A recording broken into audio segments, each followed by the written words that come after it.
Well, my name is Kat McDermott. I'm a senior here at Foothill. Nice to meet you. Where are you from, Miss King? Originally? Yeah, or do you want to introduce yourself? Okay, so my name is Mrs. King, Heather. I grew up in the Sacramento area. I actually went to high school at Cordova High School, so I've lived in Sacramento forever.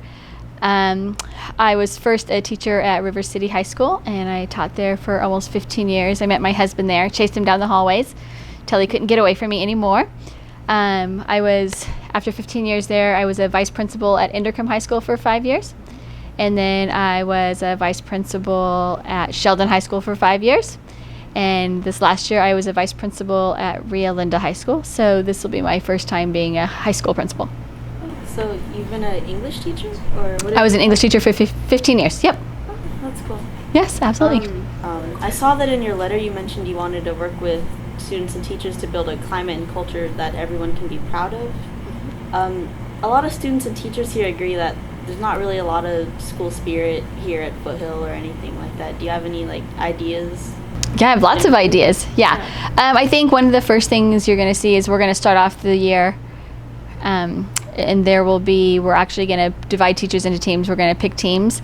So it'll be Team Orange and Team Black. And so actually the school staff will be competing against each other all year to earn spirit points for the staff. So whether that means wearing their staff shirts on Fridays, or we'll have lunchtime activities, or we'll have just different competitions, lip sync competitions, all different sorts of things, just trying to get the staff more involved with the school so that they're excited to come to school and have fun as well. And then at the end of the year, the winning team will get a trophy, and I'll probably pay for lunch, or we'll do something fun. But just trying to have the same sense of school spirit that we want the kids to have and kind of model what that should look like.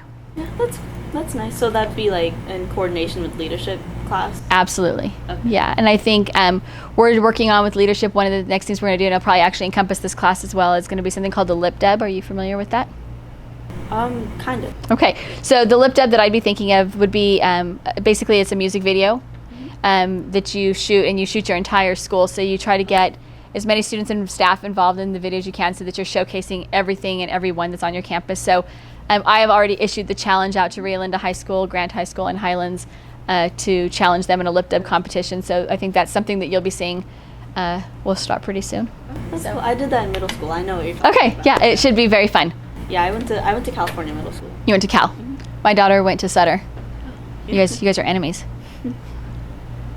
Also in the letter you mentioned you wanted to keep building on top of the school predecessors already created. What does that mean? It means if you would have looked back at this school 20 years ago, it was one of the best high schools in the area. It had a phenomenal staff. It had phenomenal school spirit, great at athletics, great at academics, and it was a place where kids were really, really proud to go to school. I had friends that went to Foothill High School, and it's not the school that I see anymore. And so what I want to remind people of is it's still the same school, it's still the same community, and we still have the potential for greatness that was there before. And I don't want to change who we are as a school, but I want to remember who we used to be and get back there again. See, what I interpreted that as is that you wanted to keep funding and supporting the programs we already had, like our journalism program. For sure, our and that's culinary program, instead of getting new programs. I can't say at this point right now what I would want to change, if anything, but if we have something that's successful, why would I get rid of it? So this is a successful program, so my job is to build on top of that and to give you guys whatever support you can, whether it's through master scheduling or funds or ideas and field trips, whatever it is that you guys need to continue to build and be better. I want us to be great at all things, and I've been very honest about that. So I'm not going to get rid of anything where people are working really hard to get better, but I'm not going to support people who are not willing to help themselves. Okay. Do principals or counselors have any control over what courses you want to have available in the next years? Yes and no. A big piece of it is obviously going to be student demand. So I can't offer, let's say, a class in Japanese if I've only got 3 kids who want to take Japanese. So there has to be the course demand, and that becomes the teacher then, right, has to build their own program. It has to be a program that kids buy into and that wants to grow. So I have control of it as long as kids are interested in it. As long as you have enough for a class or, a few periods. Correct. Okay. Correct. Okay. Did you meet any teachers today? Did you have I met lots of teachers today, yes. Did you learn anything new about Foothill from them? without naming any names? Yeah, no, everybody that I spoke to really is invested in the school and wants it to be a great school, but doesn't think it's there right now. I think the biggest complaint I heard is kids aren't in class. And so I think that's something we're going to have to address right off the bat, is making sure we understand that kids need to be in class, kids need to be learning, kids need to be engaged, and that there are rules and that there's going to be consequences if you don't follow those rules. But every student that I talked to today and every teacher that I talked to today genuinely cares about what's best for the school. And I don't think that you find that everywhere, and I think that that's important. Yeah, I already had a question about the kids being out of class. Cause, Okay. I was wondering, what could be done about that? Because I know, there's PSOs walking around and monitoring to tell them to get to class. But, it seems like they just kind of, scurry off somewhere else and just wait. So, sure. So I think one of the things we talked about with leadership is really making next year will be an effort just to make sure that kids are in class and staying in class. And so part of that will be proactive. So one of the things we talked about is probably the first 2 or 3 weeks of school, we will run a list of perfect attendance. So that's kids who've been at school every day, haven't been tardy, and haven't been caught outside of class without a pass. And we're going to do a really big barbecue lunch for them, and every kid who is doing the right thing is going to get rewarded with this big barbecue lunch and have a good time. So trying not to be punitive right away. But on the other hand, if you're tardy, you're going to have detentions. If you don't serve your detentions, there's going to be consequences. And so that may look like social probation. So if you have, let's say, 5 tardies and you haven't served your detention, that you can't do any extracurricular events until you've served your detention. So if you're an athlete, that means you don't go to practice. If that means you're an athlete, you're not playing in a game. If you're an ASB, you're not going to your student activities. You're going to have to start, following the rules, and there's going to be some different set of consequences. Okay, so are those rules going to be put in next school year? Are those the school rule changes you want to put in? I'll be working with the school site leadership team to implement those. Again, I'm the principal, but I think it has to be a team decision, because if we're going to have these rules, everyone's going to have to be accountable. So teachers have to make sure that kids are in their classroom. Coaches have to agree that kids aren't going to be playing games.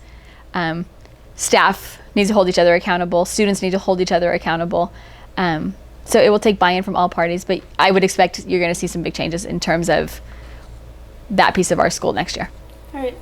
Are there any other school rule changes that you think, any rules that need to be modified or repealed or added, or anything you can think of? I don't think it's that we don't have the right rules in place. I don't know that they're always being enforced consistently. And again, I've been on campus one day, so this is coming from talking to kids and talking to staff members. I would say right now I saw way too many cell phones out on campus. When kids are supposed to be on passes going different places, I shouldn't see cell phones. I shouldn't see kids on cell phones in classrooms. So I would imagine that some of those things are going to be stricter next year. Yeah. Okay. Also, we have a policy that, during the second semester, kids can change their courses again and talk to the counselors and, have their schedule changed. But a lot of AP students want to drop their AP classes at the time. And they have to talk to the vice principal first and get permission to change their class. And a lot of students feel kind of intimidated about that. They're a little intimidated to talk to the vice principal to have their schedule changed, or they're scared they're going to say no or something like that. Do you think that we still need to do that? Or if you knew about that at all? I'm going to tell you, if you don't drop your AP class in the first 2 weeks of school, you're not going to drop your AP class. Okay. And that's for a couple of reasons. One is obviously it's master scheduling. So if you come out of one class, I have to put you in another. So where do I put the 30 kids who all of a sudden now want to drop an AP class? Now it becomes a problem of, one, I don't have any place to put you, and 2, what happens to that class when there's only 3 kids left? Yeah. And so that becomes kind of like X's and O's piece. But more importantly, the real world is really hard, and college is really hard. And if you're taking an AP class and you're trying to prepare yourself for something beyond high school, I'm doing you a huge disservice by saying as soon as it gets harder, it's challenging, okay, you can go ahead and take the easy way out, because that's just not what life looks like. If you've opened yourself up to the challenge, my job is to make sure we're giving you every support that we can to make sure you're successful in an AP class. And we can talk about how to get you more support. But I'm not going to say, no, you don't have to take the class. You signed up for it. You knew what the rigor was going to be ahead of time. And I'm not going to let you out that easy. No. Yeah. I understand that. Yeah. So were you walking around campus the whole day? Or half the day I was just meeting teachers who were coming in, or different staff members that were coming in. And then I'd say maybe a third of the day I was out walking around, just trying to kind of get a feel. Yeah, I don't know if you noticed, but after lunch or sometimes during the day, there's a lot of like trash and litter around at Yes, there school. was. And that's a big problem that teachers have. Teachers don't like it. Other students don't like it. Right. And there's trash cans everywhere, but I guess kids just don't use them. So the custodians have to pick up after the school, and it takes a long time. So I was wondering if you thought of any ideas on how we can fix it. Or Yeah. Well, again, in talking to staff today, that was one of the things that kind of consistently came up with, is feeling like kids don't take care of the campus. And I guess I would say this, that if I don't feel like I belong on my campus, if I don't feel connected to my campus, if I don't care about my campus because I don't feel like my campus cares about me, I'm probably not going to care if I throw my garbage around.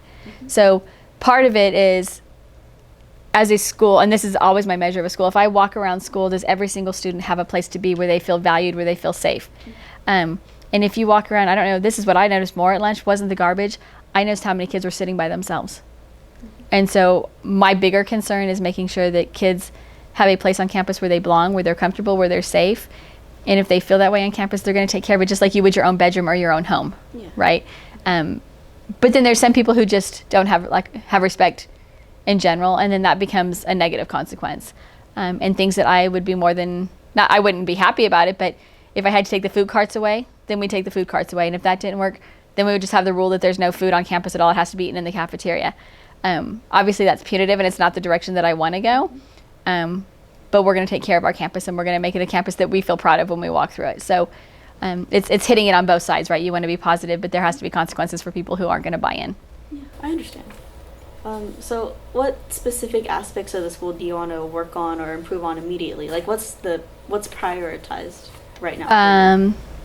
Honestly, number one is going to be school spirit, school climate has to be number one.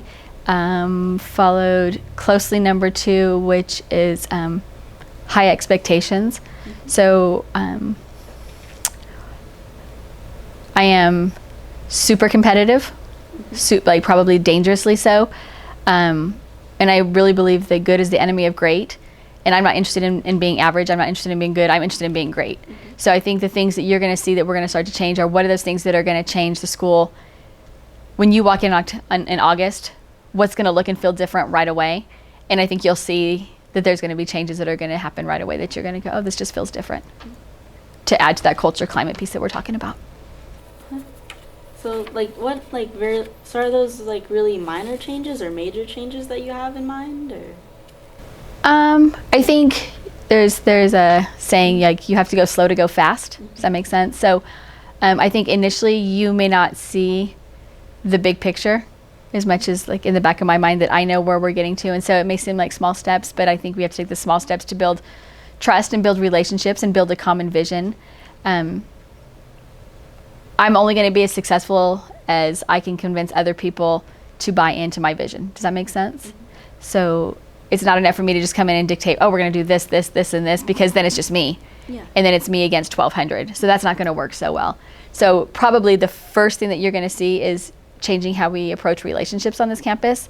So the relationship you have with me as your principal, or the one that I have with your parents, or the ones we have with the community members, I think that's going to change first, which may not be so noticeable, but I think it will build momentum, and then you'll see changes starting to happen fairly quickly. Okay. Do you think it's more important for a student to try to take as many challenging courses as they can, or to try to find courses that they can enjoy, or maybe somewhere in the middle? You know? Good question.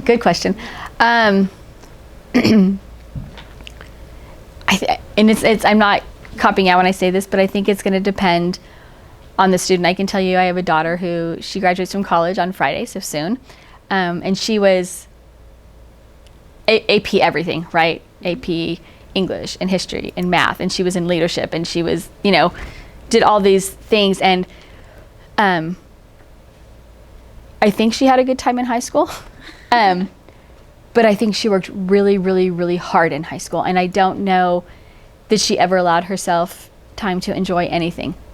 And I think that that's not necessarily the experience I would have wanted her to have in high school. I know we joked and said, going through high school, I said, Kate, I need you to get in trouble just once. Just do something bad, whatever it is. And so It was her last week of school, and she came home and she was like, Mom, I did something bad today at school. And I was like, yes, all right, you know, what was it? She's like, oh, I was tardy to class. And I was like, really, Kate? And she goes, well, I wasn't really tardy because I had a pass and it was excused, but I did walk into class late. And so for her to say like that was like her moment of like really going rogue, makes me kind of sad that she felt like that was the kid she had to always be in high school, but it was right for her. And then I have a son who has very different. He's 14. He's autistic, and so his experience in school is very different. And so for me, because school is so hard for him, the thing that I want most is for him to find a class, any class that he likes, because nothing else in school is enjoyable for him, right? He doesn't really have friends. He's not really connected to anything. And so whether it's computers or whether it's, well, it wouldn't be drama, I don't know, whatever it might be, the art, right, something, I think that experience is important for him. So I don't know that there's one pathway for any student where I'd say this is the answer. What I would say is it is so important for every student to find their passion, and that we make sure that we have as much available to students as we can, that you can find your passion. Mm-hmm. And once you find your passion, then that's your answer. Just one last question. Are you excited to be a Mustang? Oh, can't wait. I already went out and bought orange tennis shoes. Yes, it was my first Mustang purchase. Oh, absolutely. So proud and so honored and humbled by being given this chance to really, move the school forward. And I don't want to say help the school, because I don't think we're broken. Mm-hmm. But I think we can always be better, and I think we can be great. And I'm looking forward to the challenge. And I would say this: I've only been at Rio Linda for a year, and it's been a great experience. But I'll bet it took 3 months for me to have 15 kids say hello to me. And I had 15 kids say hello to me within the first 10 minutes I was here today. And so for me, I even called my husband. I said, honey, it feels like home. Like, it feels like I'm in the right place. So I'm a big believer that, we are where we're supposed to be for whatever reason. And I'm here for a reason. I may not know what that reason is yet. And it might be for you to teach me as much as I'm going to teach you. But I definitely feel like I'm in the right place and can't wait to get started.